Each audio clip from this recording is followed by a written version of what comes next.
I go for refuge until I'm enlightened to the Buddha, the Dhamma, the Sangha.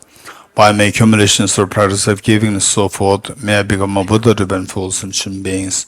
I go for refuge until I'm enlightened to the Buddha, the Dhamma, the Sangha. By my accumulations or practice of giving and so forth, may I become a Buddha to benefit sentient beings. I go for refuge until I'm enlightened to the Buddha, the Dhamma, the Sangha. By my accumulations or practice of giving and so forth, may I become a Buddha to benefit sentient beings. Sanje juda zoge jonam loy chanchu bardo dane yapsuch Ola benjir sanje du barayu Sanje juda zoge jonam loy chanchu bardo dane yapsuch Dage jinso yebe zonam ge Ola benjir sanje du barayu Sanje juda zoge jonam Chanchu bardo dane yapsuch Dage jinso yebe zonam ge Ola benjir sanje du barayu Om ye dharma tu prabhavam Hetum desham dathagato yevatat desham chayo nirodha evam vati mahashramanaye svaha Om ye dharma hetu prabhavam Hetum desham dathagato yavatat desham chayo nirodha evam vati mahashramanaye svaha Om ye dharma hetu Hetum desham dathagato yavatat desham chayo nirodha evam vati mahashramanaye svaha. All phenomena arise from causes. The causes are taught by the Tathagata. The cessation causes as well as taught by the great seer.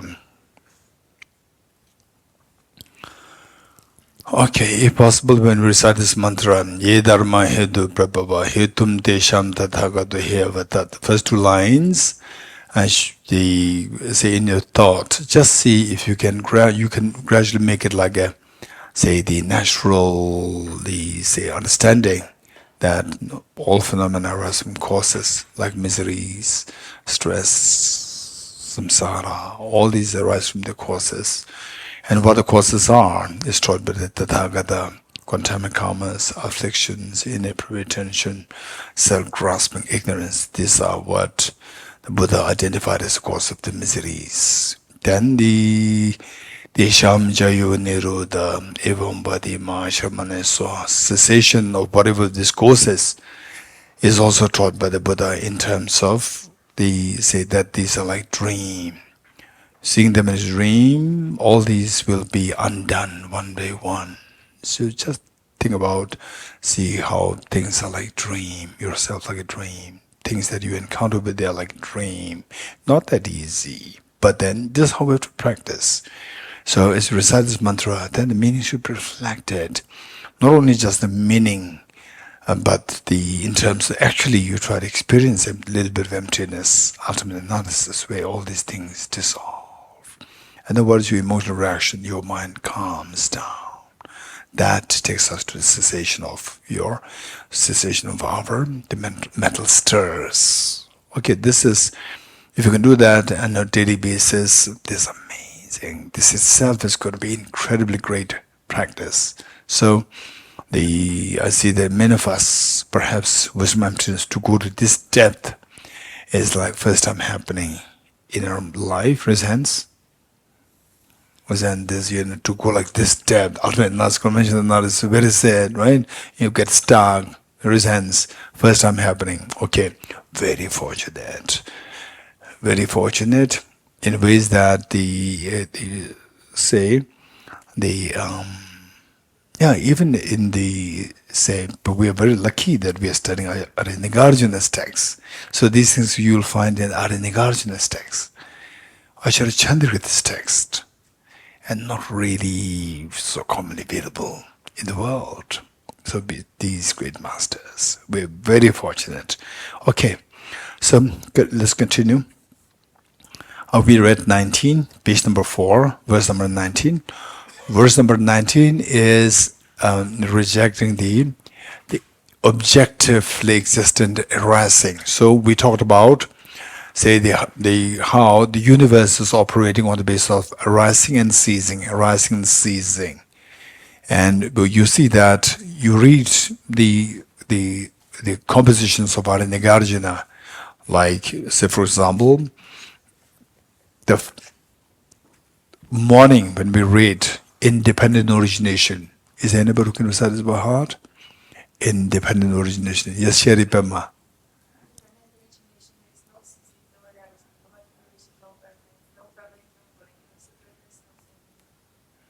Then.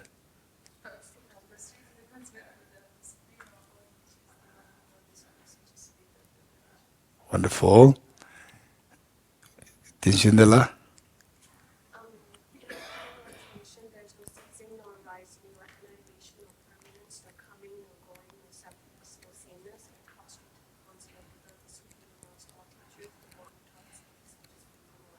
Wonderful. Thank you.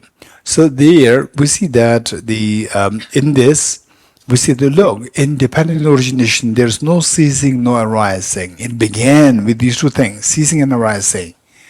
Because we see that so finally, what is Dharma practice? Don't think that Dharma practice is something that some blessings will come to you. The real blessing is the transformation of our own mind. That's a real blessing. So why should we have to transform?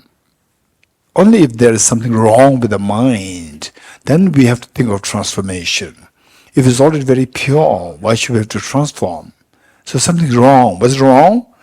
Say where the set of purpose that we have attracts all the miseries, attracts all the suffering, tension, stress, and so forth.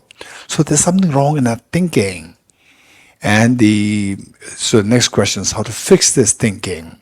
So this thinking, where does it go wrong? Related to encounter with objects. When I encounter with the objects, then okay, say for example, you and your friend goes together, right? And then the person talks to your friend, not to you. What do you feel? Micah, no effect. Anyone else? Say, the person talks to your friend all the time. You're amazing, right? And then it's like you're totally non-existent. You feel excluded, you feel painful. And particularly, let's say, that, okay, this is what oftentimes happens. Say, the person A, you did a good performance, and person is excellently good. For example, like, let's say with the football, the young boys, right? Football, say Messi is extraordinarily good, right? Or somebody maybe with Ronaldo, extraordinarily good. And then Messi and somebody else, two of them come together. Both are in the same team, right? And everybody's talking to Messi. You are just, as though you are totally non-existent. What do you feel? If you are the person, right?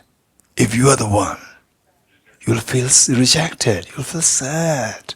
That then they look, and many people they don't have the sensitivity. They said that Messi, if you're not there, your team will fail, which means that the other person accompanying you is just hopeless, right? We are being too insensitive. It's not that we are being unkind. You are unaware of. So Bodhisattva's teachings are to be very sensitive to everything. Don't just look, not to just look at one point, but look at everything, holistic. So who's around this person? This person will feel offended. I should not offend this person, right? So Messi, wow, your team. Don't say that Messi, you, right? Your team, include the other person also. Your team is amazing, right? So the point is that, so what happens to us? So we see that there's arising, ceasing, they're all related. So when we interact with the people, then the feelings of hurt, feelings of excitement, craving, the aversion, all these arise when you interact with the outside world. So what is that outside world? So say every time you meet the same person all the time, same age, same clothes, every time same, very static. What do you call it? What's the English word? What is it? The what? Monotonous, right?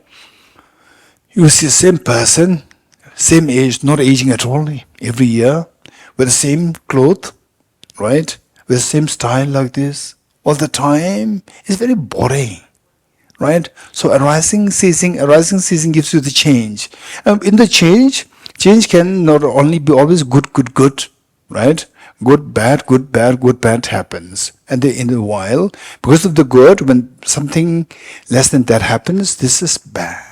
You feel hurt. So all this is our weakness. All these weaknesses demonstrated when we interact, when our mind interacts with outside world, right? And then this world is marked by the phenomena of arising and ceasing. If you see the phenomena arising and ceasing like a dream, you are totally free. You interact with the world, you will interact with the dream-like reality. So your mind will be freed of all the mental turbulence. No matter what situation that you encounter with, your mind will be freed of the mental turbulence. So next question is about the compassion, which Mike asked, right? Well, you should be reminding me, or did I tell you before to remind me? No, I did not tell you. Okay, answer's already given. Okay, lucky. Okay, so the point is that the arising and ceasing. So look at this. In dependent origination, there's no ceasing, no arising. You're getting it? So in Arya Nagarjuna's text, we see that it's all about, say, the dreamlike nature of arising and ceasing, because these two things mark the whole universe, operation of the whole universe. Okay, so with this in mind, going back to the text, verse 19 is how to see the arising as empty of objective reality, how to see the arising like a dream. The 20 is how to see the ceasing as like a dream, arising, ceasing. The 19 is how to see the arising of things as like dream. And the 20 is how to see the ceasing, arising, ceasing, the phenomenon of the ceasing as like a dream. Okay, 20. The tranquility means tranquility, or it can be like, say, the absence. The tranquility has a connotation, has a very different connotation. So the translation, we really need to be very sensitive. This translator, he's just amazing, right? So the tranquility, just don't delete it, underline it, and say absence. Absence, but the tranquility is a very beautiful word. But the absence derived from extinction of cause. So the cause, when the cause stops, this is known as cessation of the cause. We are talking about the illusion-like of this cessation, right? Illusion-like nature of the arising is already explained in 19. Now, illusional nature of the cessation. What is cessation? When the cause stops, for example, like if there's a flame out of oil. The flame out of oil, when the oil exhausts, then the flame extinguishes.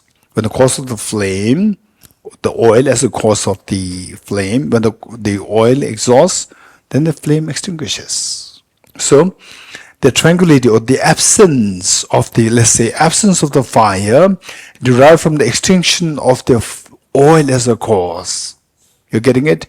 So these are my additions. My addition to make it easy. Let me read again. Instead of tranquility, we go for the absence.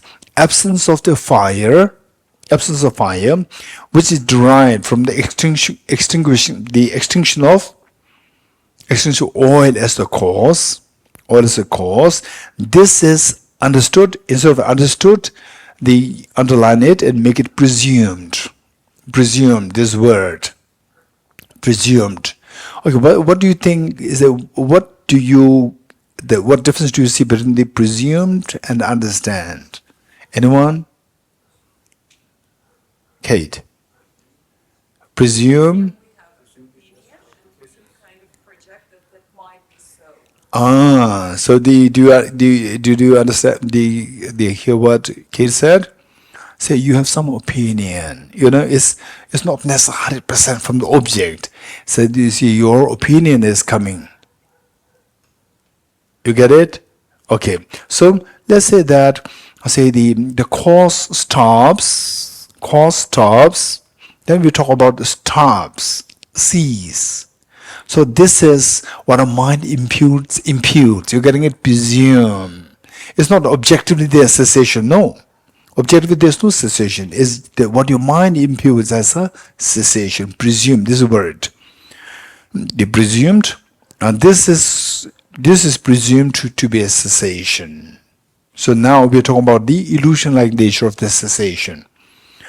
That which is not extinguished, or that which is not ceased through its intrinsic nature. So the cessation happens, yes. Cessation, does it exist objectively or subjectively? Subjectively, not objectively. So what ceases? So not objectively, how can that be called as objective, the objective cessation? Extinguishment, cessation. So if it is not objective cessation, then the cessation is subjective. It is subjective, then it is like illusion. Okay. 21. Since there is nothing that arises, there's nothing. Okay, now combine together. Since there's nothing that arises objectively, there's nothing that disintegrates or ceases objectively. Yet the paths of arising and disintegration were taught by the Buddha for a purpose. Okay, now objectively there's nothing there as arising and ceasing. Why did the Buddha taught arising and ceasing? For example, the Buddha taught Four Noble Truths. Truth of suffering arises from the truth of the cause of suffering, which is second truth. So from the second truth, the first truth arises. With the arising of first truth, with the arising of the effect, the cause ceases, arising and ceasing. You're getting it? Arising and ceasing. So the Buddha taught cause and effect. Buddha taught arising and ceasing. If they don't exist objectively, why did the Buddha teach this? This is the question. So these are the actual debates going in those days in Nalanda and in India. These are actual debates going among the Buddhist, the practitioners and the Buddhist, the followers. Say, since there is nothing that arises objectively, there's nothing that disintegrates objectively, yet the paths of arising and disintegration, disintegration, this word. So don't think that disintegration, cessation, they're two different words, they must be meaning differently. No, just try to get an overall picture, you will get some understanding that these two are words sometimes used as interchangeably. The other parts of arising and disintegration. Disintegration meaning cessation, ceasing. Were taught by the Buddha. Yes, Buddha taught. Why then? If they don't exist, why did the Buddha teach this? For a purpose. What's the purpose? Okay. What's the purpose? Now the purpose is explained, 22. By understanding arising, say, even though arising is illusion-like, say, when we are in sleep, when we are in dream, and we have a nightmare. So what's the best thing to do? If you have a nightmare, sapna, if we are in a dream, what is the best thing to do? If we are in a nightmare, wake up. This is the best thing to do. But waking up, it'll take time. You getting it? So waking up from the sleep of ignorance will take time. So, they say take time means taking time to wake up, is that in the waking state or in the dream state? Huh? Huh? Are you sure? Wow, Indrajit is so kind. Middle way. It is in the dream state. You're getting it? It's in dream state. So what Mike and Elias, right? Two of them, we need to be a little more self-confident. Don't trust my face. Micah is very happy. Wow. Okay, don't trust my face. Right? I'm just checking how confident you are. Okay, so that's it's a waking up. Process of waking up is in a dream state. Right? So in a dream state means you are still dreaming. You are still, seeing the illusion as real, dream is real. So you are still seeing the arising as object real, ceasing as object real. But there's a benefit. Even to see the arising object real, there's a benefit. What's the benefit? By understanding arising, say in the dream, you see things as objectively arising. Disintegration is understood. Oh yeah, let's say that, okay, is there anyone who likes, somebody who is below 30 or below 30 who likes to volunteer? I'm going to ask some questions, not the serious questions, light questions. Kunal? Okay. Say, okay, Kunal, don't worry. Right? Kunal is preparing. What I'm questioning him. Right? Very personal questions. No, don't worry. Okay, let's say, Kunal, let's say that if you have a full life, there's going to be time you have to walk with the haggard, with the walking stick, so slow, hardly able to climb the steps. Do you think it can possibly happen in your life? It can. You're getting it? So if that happens just now, would you be happy? Very unhappy. You're getting it? Okay, well, I'm asking Kunal, but is for all of us. So likewise, if you see that, okay, I'm young. So young is going towards, young is at the moment, young arose. Now young is, my youth is ceasing by arising of the old age. You're getting it? Old age. So if you can think broadly, if you're being far-sighted, right, then you can see that, okay, I'm young. But, okay, per se, what happened was that it happens so often. I'm sure you have met with such situations where some people, they see some very old people, young people, they see the old people, oh, very old, and they take pride that I'm young, as well as they've never become old, right? But, so this is immature people.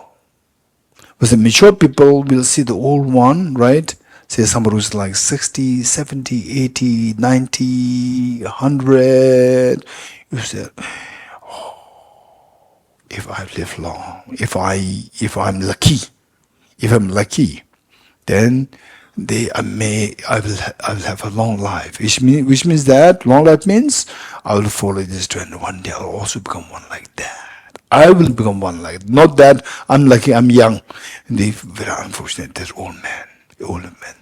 Instead of that, one day I'll also become old. You're getting it? So in other words, for wise people, say the thought of arising will give you the feeling that one day it will disintegrate. You're getting it?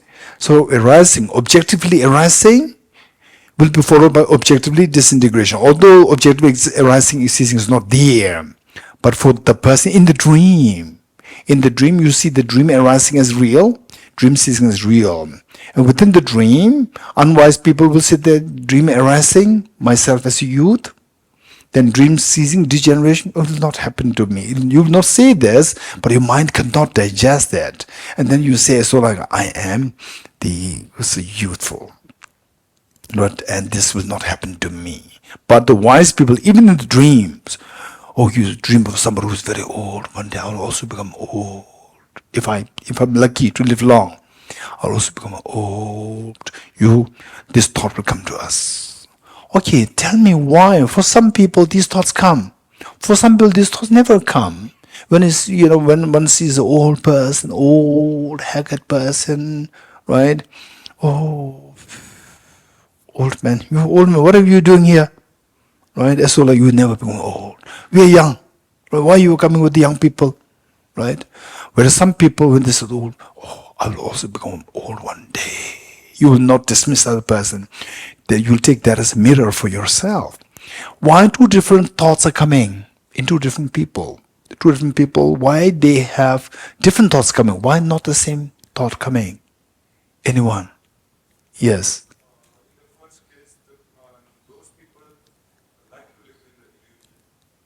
So what makes that person both? It's a both. Both sees things object real. It's not that only if you're a Buddhist, you talk about emptiness, then you will realize you fall in second category. No. Even in the non-believers, sensible non-believers who don't believe in any religion, some people, they already know that when you see the old person, by common sense, you know that one day I will also become old. Right? For some people, this does not hit. Oh, what are you coming? What are you doing with the young people? We are young people. Why are you spoiling our thing? As well as you never become old. So for some people, yes, I will also become old. Some people, this thought never hits you. So why this difference they comes? Yes. Because one is understanding the process of aging, that now and the I will definitely age. And the other person is not looking at that process. Ignorance is bliss. Yes, Other person says ignorance is bliss. Information is less. And yet, it's not that you have the knowledge, then you go through the process. If you don't have the knowledge, if you don't know this, then you don't have to go through the process. No, whether you have knowledge or not knowledge, you both have to go through this process. Yes? And then when you actually hit by the impermanence, one day you become very old, then what do you do? Those people who have this knowledge, one day I'll become old. Those people who have this knowledge, when they grow old, they will not miss the youth. You getting it? They will not miss the youth because they are prepared. They're prepared to to do something more meaningful. Whereas those people who don't think about this process, they're not prepared. Suddenly when they hit, then they miss the youth. You getting it? Okay, so this is different. So why some people can think about the process, some people cannot think about the process? Why? Yes, Krishnamgil.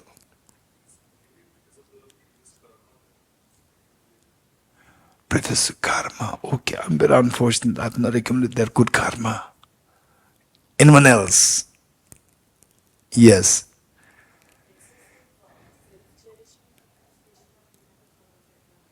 So why one is more self-cherishing, while the others are less self-cherishing? Anyone else? Okay, the whichever of the questions you want to give the answer to, you give the answer. Anyone? Okay, Kabir. The speaking starts like a misapprehension of what I'm seeing, like with respect to my object. So the person who ever ponders upon the old age, coming age, they're seeing the phenomena in front of them always as abiding, as it might be. Yes. So why that is happening to that person?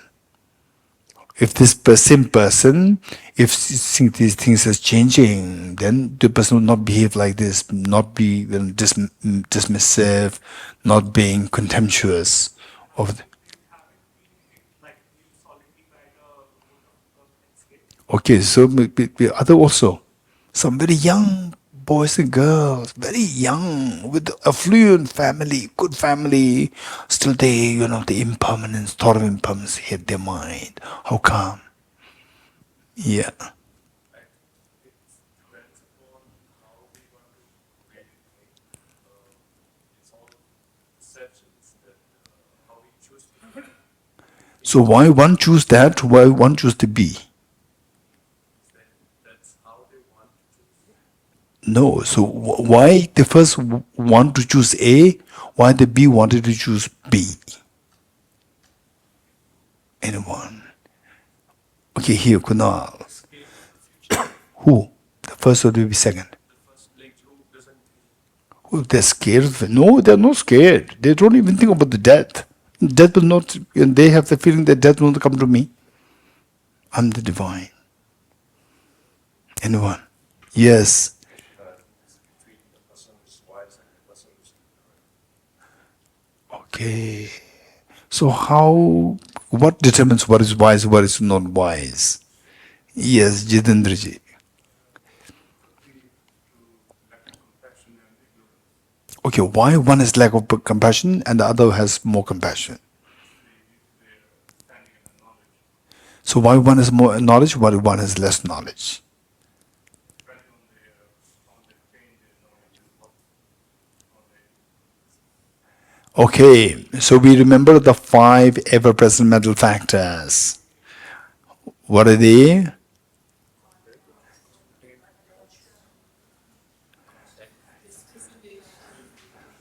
We're talking very high level, and finally, what are the 5 omnipresent, the ever-present mental factors? Again, the contact. What? Right. Okay. May I identify someone very randomly? Hey, someone randomly. Yes. Yes. Ready. Ready. Okay. Shall I just point my finger at anybody? Okay. Just raise hand. Somebody. Raise hands. Raise hands. Raise hands. Raise hands. Raise hands. 1, 2, 3, 4, 5. Dumala. Yes. Yes. Good. Yes. Wow. This is amazing. I can see the confidence there in you. Thank you. Good. Okay. So it entirely depends on, say, the question is how wise one person is more compassionate, while the other person is less compassionate. Why one person is more learned, why the other person is less learned. It's all about the, say, the number 1 and number 3, yes, discrimination. It depends on discrimination, and this discrimination is the actual process. So why this discrimination is so good in the person A and not so good in person B? Because of 1 and 2. Information. What's information? Learning. Vast learning, deep learning, rich learning. You getting it? Vast learning, deep learning, rich learning. So contact and attention. These two will pick up the information. So that information, say, if you can think about, let's say that, and that too, not just knowledge, also try to say yes, of fun, it'll boil down to the knowledge. So therefore, if we can think of the 4 seals on a daily basis, all composite things impermanent, including me. You're getting it? All composite things impermanent, including me. You go to the cemetery, you go to the crematorium, right? All composite things impermanent, including me. Don't just say they all composite phenomena, all comes outside the impermanent, right? And you are separate. No, all composite things impermanent, including me. Right? And when you think about this, it will make you feel a little low. Because our intrinsic desire is to live long, live healthy. But then this tells us the reality. All composite things are impermanent, including me. Say the crematorium, cemetery, wherever you go, all composite things are impermanent. In fact, last year when I was in London, Cambridge, and my host, the gentleman, extremely kind, and I spent time with him for like 2-3 months, and then later on another 3 or 4 days, and after many years. And then the last year I went there, and his wife also my host. I know about his his demise, and then she talked about the cemetery, the graveyard, and I said that I must go to pay respect. I must go, and then I went. It was just very like not even 1 year that he was buried in the graveyard made. I went there and then reflecting on the reality, how two of us spent time together. He was so alive, so courageous, and so helpful. And I could vividly see even his smiles, what he taught me, English, all these things. And then yes, so now this is it, the plague, that's it. And then one day, this person who is watching this will also disappear one day. This is reality. So so these are things. The more we reflect on this, all composite things impermanent. Then I would say you see the arising, it will connect us to the disintegration, and then you will feel more humbled. Your arrogance will calm down. Your ego will calm down. Your attachment will calm down. Okay, so generally speaking, who do you think will feel more attached to one's wealth? One who is, let's say, like very young, physically so healthy, and having like, let's say what, $1 million in the bank, versus another person who is now knows that I'm like this last stage cancer, I'm leaving now, right? Knowing this, and then the $1 million at a bank, which is the true person you think will have more attachment? Generally speaking, Kabir? First person. How many agree with Kabir? Generally speaking, but specific instances there, right? Specific instances there. For example, I remember when I was just 20 or 21 years old. Say, how many you have been to Sara? Raise hands. How many been to Sara College here? How many been there? Raise hands. 1, 2, 3, 4, 5. You have not seen, others have not seen Sara College. You must go. It's a beautiful place there. And like 2000, not 2000. Oh yeah, no, 1988, 89. How many years ago? 1989, 1990, 1990, let's say 1991. How many years ago? Huh? 32 years ago. 30, wow, time flies.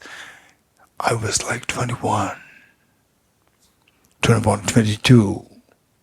And my teacher, it was a barren land. Is it barren? It's not barren. Was it like, Umar? Lots of building, beautiful. 32 years ago, it was a barren land. And not this young boy, this old man, those days, young man. Young man was there, you can say drawing on the graph paper, the building structures. My teacher gave me the responsibility, right? And I did not have Sundays. Saturday evening, my teacher said, Dorji, Damdul? No, he would call me Dorji. I think Dorji. Dorji, tomorrow you'll come with me. My Sunday gone. Sunday is the only time we have holiday. That's gone. So I have to go with my teacher. And Sara is a barren land, and no, what is that? No Starbucks, nothing. Right? Not even water. You can hardly get water also. And tea, you're lucky if you get tea, right? And my teacher was already in his 60s, and I was just 20, 21. And then my teacher, sometimes I would be a little grumpy that I lost my Sunday, number one. No tea, nothing.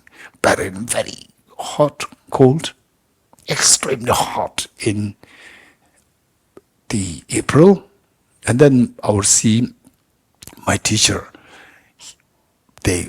look at this one tree there, amla tree, one tree. Under the shade, we're sitting, and my teacher would go towards the sun, and in the sun, he would just forget that he was under the sun. Then he would plan, and he would just sketch something on the floor, on the ground. On the ground, sketch something, and I have to note what he's writing. And then I have to make everything, produce everything on the graph paper, huge graph paper, the design. Then I have to take it to the proper architect. And the architect doesn't really have to come to the ground. He looks at my graph, the design, and then he will draft the whole architectural design based on the material that I give him, information that I give him. What I said it? Why I said it?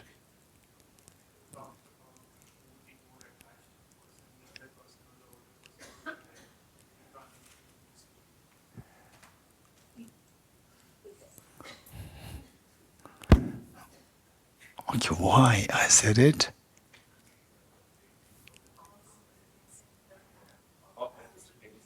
All composite things are impermanent.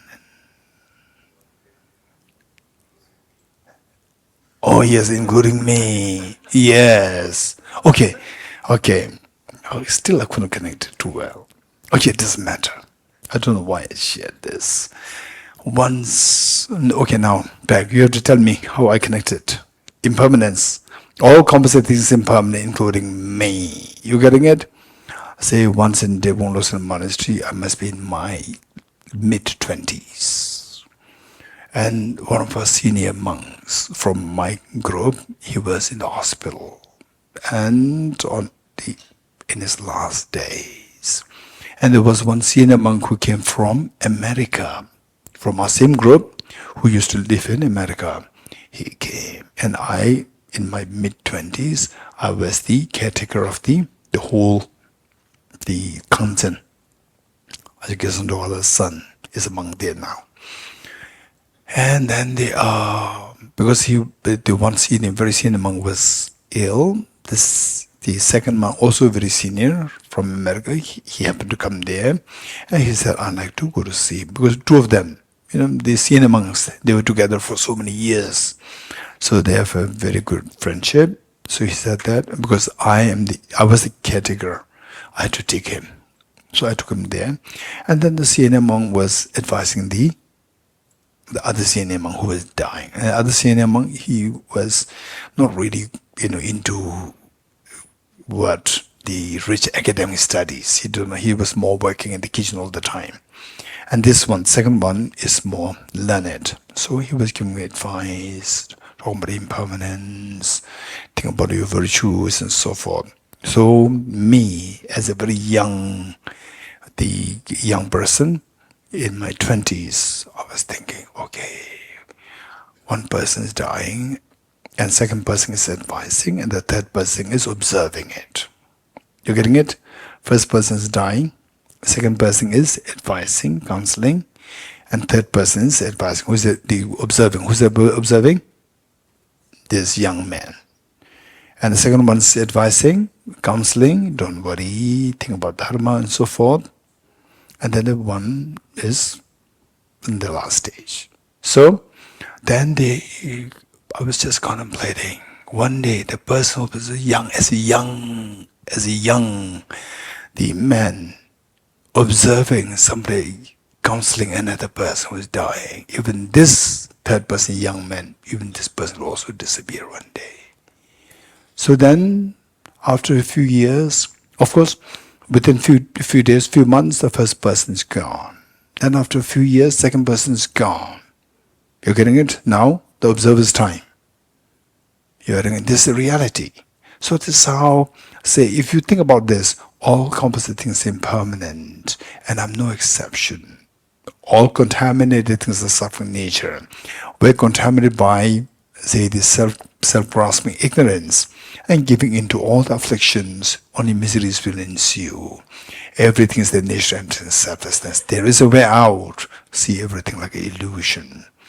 We need to know how to subject things to auto-analysis. Transcending sorrow is absolute peace. So this is how we need to think of. So with this in mind, the question is that the Kunal, if I give the picture to you that this is what you will be after 20 years, 30 years, I would say maybe 40 years, right? Then you will have a shock. You'll have a shock, right? So with this, that what arises will disintegrate. If you know this, then by thinking about arising, even though you see things objectively arising, the disintegration will come to your mind. Then you see that this life is so meaningless, right? So meaningless life, extremely meaningless. Say, what is born, die. Although you have no clue about emptiness, still what is born is dies. What the Buddha taught, what is gathered will disperse, what is accumulated will exhaust, what is born will die. If this is it, then you see the whole of samsara in a complete form. Then sense of aversion to samsara will come. You want to exit from samsara completely. So how to exit? How to exit? How to get out of samsara? You have to identify the root of samsara. What is the root of samsara? Self-grasping ignorance. How to get rid of this? The wisdom. What is wisdom? You're getting it? What is wisdom? As Sabna said, he said to wake up. Wake up. Wisdom is the waking up. Then the things what do you see as object real? This is not true. Will come later. So look, they're all connected. You're getting it? We started with no wisdom and emptiness, but if you see the arising, you see the disintegration. You see that, then you see the overall picture, which is nothing really. The way, for example, is saying that the younger ones, we all need to also think of this one. Say we have, say some people who have very successful youth, wealth and every popularity and everything, and then they say 40, 50s, then everything simply, they went downturn. You know about these things? So what do you think? If you are that person, what do you think of the whole world? It's so gloomy, so shallow, so meaningless. You're getting it? Then you will think of, if you're wiser, you will think of, if you meet with such teachings, then you will think of how to get away from these miseries. Then you identify the root. What's the root? Self-grasping. How to get rid of this? You have to see the wisdom. What's the wisdom? That everything is illusion like. How can I know this? So look, they're all connected. You're getting it? So within the dream, it will take you to how to wake up from the dream. That is precious. So this is purpose. What the Buddha taught, yes, you see the arising is object real? Okay, yes, this arising. Ceasing, you say object real? Yes, object is ceasing. Then but look at this overall picture. Object arising, object ceasing, again arising, ceasing. Overall, then you see that overall there's objectively existent suffering. Right? Although it is a mistaken idea, but objective is suffering. I don't want this. If you don't want this, you have to get rid of the root of this. What is root? Self-grasping ignorance. How to get rid of this? By the wisdom. What is wisdom? To see that nothing is objective real.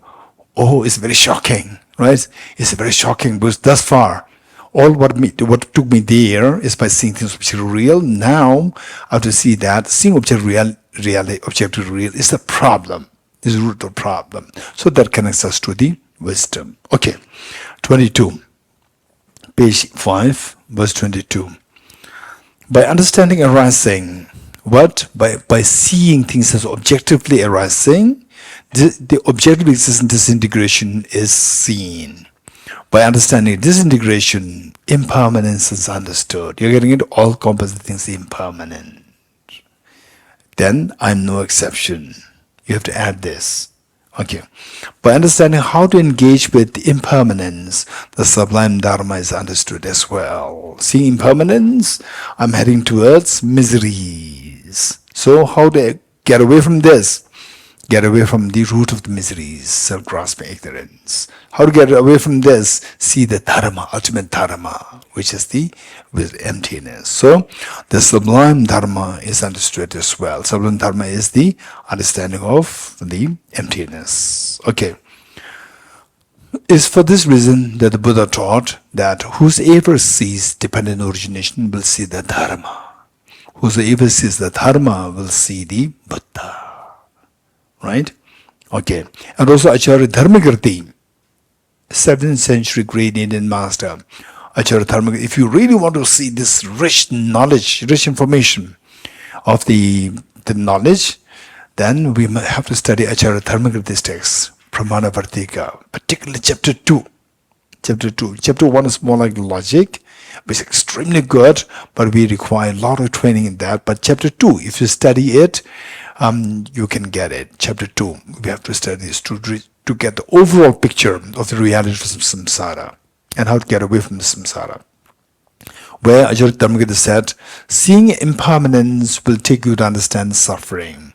Seeing the suffering will take you to understand the selflessness. Selflessness is the dharma. Let me repeat it. Okay. Seeing impermanence will make you to see the suffering. Seeing suffering will make you to see the dharma. See the selflessness. So these all go in the same line. 23. Those who understand the dependent origination to be utterly devoid of arising and disintegration. Now, if you see the dependent origination well, then you see how things really exist. Really exist meaning in the eyes of ultimate analysis. So there, arising and disintegration, you will see them as empty of objective reality, to be utterly devoid of objective arising and disintegration. Those who have such knowledge will cross the oceans of samsara of dogmatic views. Dogmatic views meaning the wrong view, which believes that things exist objectively. This is known as the dogmatic views. Wrong views that things exist objectively. You can cross the ocean of samsara, which we are led to by the dogmatic views. You cross that and you are freed. 24. Ordinary beings ordinary beings who hold at entities, meaning who hold at objective entities, who, due to distortions of existence and non-existence. What is distortion? Distortion of existence as objectively existent and distortion of non-existence as objectively existent, are therefore under the domination of false of afflictions. So, in other words, distortion of the reality of existence and non-existence is the self-grasping ignorance. This self-grasping ignorance gives rise to all the afflictions. They are therefore under the domination of all such afflictions. They are being fooled by their own minds. Okay, so we are in samsara. We have sickness, aging, death, tension, depression, anxiety, so forth. All these things happen. Why these are happening? Because of the effects of the quantum karmas. How do we accumulate quantum karmas? Because of afflictions. What made you to go into the afflictions? Because of the self-grasping ignorance. What is that self-grasping ignorance? Viewing things objectively real. And who forced you to believe in things objectively real? Nobody forced me. Yes? Nobody forced me. It is some self-imprisonment. Right? Say you are in a dream. You are in a dream. By the way, how many of you have dreamed of being in a prison? 1, 2, 3. Okay, this is interesting. When was that prison created? When was that prison created? That prison of the dream prison, when was that created? In the dream or Yeah. reality? No, what is it? Your prison dream. Don't know. You don't know. Right? Who created that? Kabir, who created that? Your dream prison, who created that?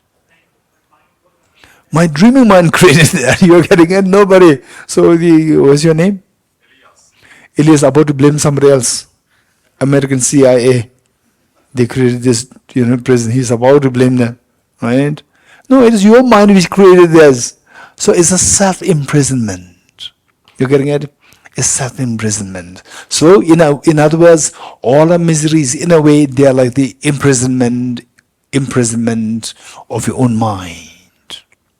This is imprisonment of our own mind. Nobody is there to imprison us. It's our own imprisonment. Okay. So which means that if you suffer in the imprisonment of your own mind, are you full or smart? Huh? Say for example, in a dream, you're in the prison, right? In the dream, you're in the prison, right? Oh, I'm in prison, right? Who created this prison? Nobody created yourself. Just wake up, right? Wake up and you are not in prison. You're getting it? So seeing that you are in prison, this is your self-creation. It's a self-imprisonment by your own mind. Okay. So therefore, self-imprisonment by the mind is wise or the fool? Fool. Right? So it says, they are being fooled by their own minds to make us believe that things exist objectively. Okay. Next, 25. Those who are learned meaning that who are able to subject things to ultimate analysis and to know that nothing really exists objectively. There's the learned people. Those who are learned with respect to the facts, they see that things are impermanent, deceptive, mere shells meaning very fragile, empty, and selfless. Okay, four seals. Look, you see the four seals here? All composite things are impermanent, number one. All contaminated things are suffering nature. That is the, deceptive, mere shells, empty and selfless. Okay, the mere shell means so fragile, suffering nature. And everything's nature, empty and selflessness. Empty and selfless. All forces are coming here, right? And deceptive, they see them as utterly isolated. Utterly isolated meaning that they see them as utterly your mental creation. Mental creation means isolation has a connotation of the emptiness, right? So he is isolated from the rest of the world. He is now empty from the rest of the world. Isolation is a condition of by oneself, empty of other things. This is the meaning of the isolation. So here, isolation, I would translate it as like, instead of isolation is like, the utterly as Wempa is empty. Utterly is empty of objective existence. 26. Devoid of locus. Locus meaning, we say, in the dream. In the dream, you see somebody as a very nasty person coming to, harm you. Then you say, this is a person. Locus meaning, the object to point to. Object to be pointed to. This is a person who is coming to harm me. Right? So, in the ultimate analysis, what happens? The object that you point to in the ultimate analysis, you see that it's not really there. Okay, so devoid of locus, there's nothing to objectify. Rootless, there's no basis, there's no root for the things to be objectively real. They have no fixed abode. There's no fixed abode meaning there's nothing really there to say that this is the thing. They arise totally from the cause of ignorance. So all what is happening in dream, they arise purely out of the ignorant mind dreaming, the mind ignorantly dreaming, that is the one creating everything. Likewise, all samsara things, they come into existence purely created by your ignorance, our ignorance. Things as object real. Okay. Utterly devoid of beginning. So, if these are purely created by self, the ignorance, in also ultimate analysis, they are utterly devoid of beginning, middle and end. 27. Like a plantain tree, they have no essence. Everything, for what we discussed earlier, so like, okay, how many are a little convinced Or how you convince, and how many you are little mentally something happened inside, right? Something happened inside to feel something inside that okay, the maleness, femaleness is not really there. Something uneasy thing came to your sense. Yes, yes, yes, yes. This very precious, extremely precious. You getting it? Extremely precious. So likewise, young, old, right? On that level, it doesn't make any sense, right? Resents something, you think that I'm very young, right? Oh, now I'm as old as these people, you know? Right, I'm the same, right? Something hits you, right? It is like, say, okay, some people, I have some friends who say that they are very honest. They say that I was already in my 40s, which means my friends, right, my neighbors during my childhood, my neighbors, there were some girls, they were already in their 40s, around my same age, right? And then they would say that, Geshe-la, I never grow older than 30 years old. When somebody asks you, how old are you? I'm 32. And next year again, somebody asks you, how old are you? I'm 32. Next year, how old are you? I'm 32. So they say, I never grow older than 30 years. You getting it? Which means they don't want to. They don't want to. You getting it? Okay. So and then for me, to be very honest, like 30. Yeah, I know that. And deliberately one time, there's one of my nieces. Two of us were what do you call it? Same age. What do you call it? Age group, right? Huh? Huh? Peers? Same age. What do you call it? Age group? Huh? Huh? Same vintage, peers, right? And then so we were in our like say, late 30s, and she always tried to make herself younger. And when two of us together, somebody asked me, Kisha, how old are you? I was deliberately say I'm 40. If I'm 40, she's also 40. She knows that, right? So she was say, no, Geshe, you're not 40, right? Because she wants to be younger. And Geshe, you're not 40. Okay. So, but when I hit 50, then something happened. Something happened, meaning psychologically. Oh, no way. You're getting it? Okay, till that point, I'm lucky. It did not hit, right? Okay, yeah, so what? You know, but 50, no, something hit, right? Okay. So those who hit 50, did you have the same feeling? No feeling. Huh? No one. Huh?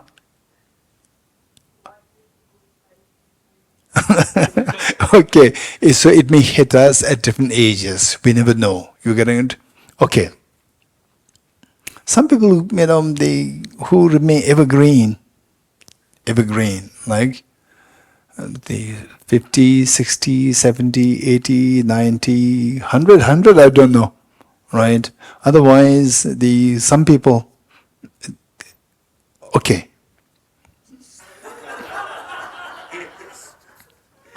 Okay. So when we see that it's subject these things to these analysis, we see that, say, what is young, what is old, what is male, what is female, and so forth. These concepts dissolve. When they dissolve, something happens to us. This is extremely precious. Extremely precious. So these challenge our, our innate afflictive false ignorance, which thinks that things are objectively male, female, objectively young, old, objectively this, that, and so forth. That is being challenged and reflected in the form of uneasiness coming in you. This is so precious. Okay. And then the effect is very gradual. Taking the medicines, tuberculosis medicines, no medicine at one particular time, no one medicine, taking one dose. This dose helped me. No, collectively will you feel the effect of this. So every day you take the dose of this meditation on emptiness every day. And meanwhile, expand your studies. Keep expanding your studies. Don't just be complacent with what we learned. Study more, reflect more.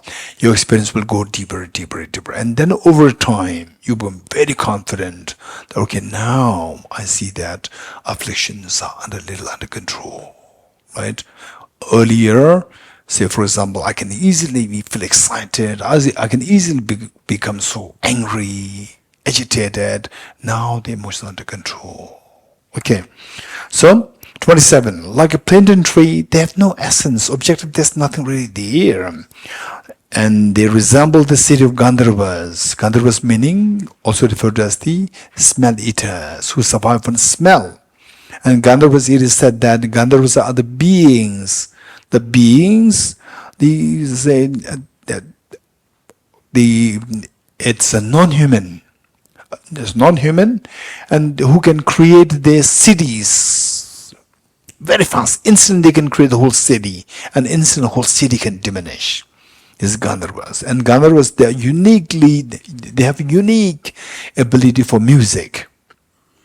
Unique ability for music. There's something so unique of the Gandharvas. And they survive on smell. They don't have to eat solid food. They survive on smell. And they of course they're not human beings. Okay, there are many more things to share, but then we have to finish this text also. Okay, they resemble like the seed of Gandharvas. They are like illusion, and thus this dreadful world, a seed of ignorance, appears like a magical illusion. All these things: suffering, aging, death, tension, depression, and the COVID-19 and so forth. These are all, you see that them as like illusion. Okay. Okay. Yeah, we'll stop here. Dhyata Om Gati Gati Paragati Parasam Gati Bho Dhyata Om Gati Gati Paragati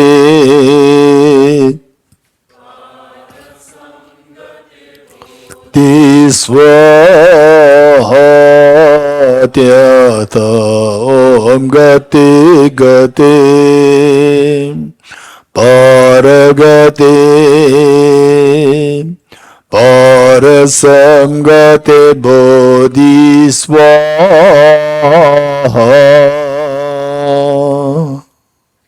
Three processes together.